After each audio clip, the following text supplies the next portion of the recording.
Hello everybody, my name is Gerald, and I'm a student journalist at the Walter Cronkite School. For my multimedia class, I'm doing a news story on COVID-19 booster shots. Now, many of you already know that many months ago, pharmaceutical companies came out with the first COVID-19 vaccine here in the United States, most notably Johnson & Johnson, Pfizer, Moderna, several others of course.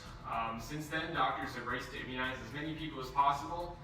That's kind of reached mixed results here in the United States, as many people have rushed to get the vaccine, others not so willing to do it. But the U.S. Department of Health and Human Services has come out with some interesting new data that suggests that the effectiveness to prevent COVID actually wears off over several months, in which case they have recommended a COVID-19 booster. Now that COVID-19 booster is currently available to around 89% of Americans, might be available to 100% of Americans soon, but there's a lot of questions surrounding why get a COVID-19 booster. So I sat down with several experts in the field. Dr. Gerald, he's an associate professor, program director of public health and policy management at the University of Arizona. I also sat down with Dr. Joshua LaBaer. He's a professor at ASU and executive director of the school's Biodesign Institute. So both of these doctors have extensive background dealing with airborne viruses and COVID-19. Let's see what they have to say about COVID-19 boosters and who they would recommend them for, starting with Dr. Gerald. The younger you get, probably the less useful and necessary it is for your own personal health.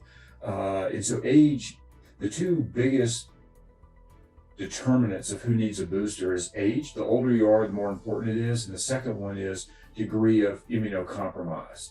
And so if you're immunocompromised to any degree due to illness or drug treatment and you're older, those are the key criterion. And if you're young and healthy, it's not going to hurt you, but the incremental benefit is going to be much more modest than it would for one of these other groups. So we have some strong words by Dr. Gerald in support of the booster shot, it seems like, for a majority of Americans. One thing that I want to bring up is that a lot of people have been wondering that if the FDA approves it and says it is beneficial, should people consider getting a different booster from a different manufacturer than their initial COVID vaccine? Meaning, if someone got 2 shots of Pfizer, should they consider getting a booster of Moderna? And would that be beneficial? Would that be something they should have concerns about? Let's see what Dr. LaBaer has to say about that. So the mixing and matching suggestion comes from some experiments done at the National Institutes of Health, where they did look at the outcomes from people who, for their booster shot, got a different vaccine than their initial shot. And what they found was very good responses. So the first thing that we can take home from this is that you don't have to get the same vaccine that you started with. You will get a response from whatever you get. The second thing I would say, and this was a little bit less promoted, but from the data I have seen, if you're going to get a booster shot, I would aim for one of the 2 mRNA vaccines.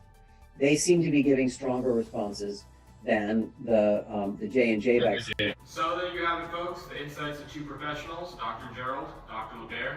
Now there's one thing left for you to decide. Will you get the COVID booster shot? Yes, no, and why? Take some time to think about it. This has been Jeremy Euro with a report. Thanks for tuning in.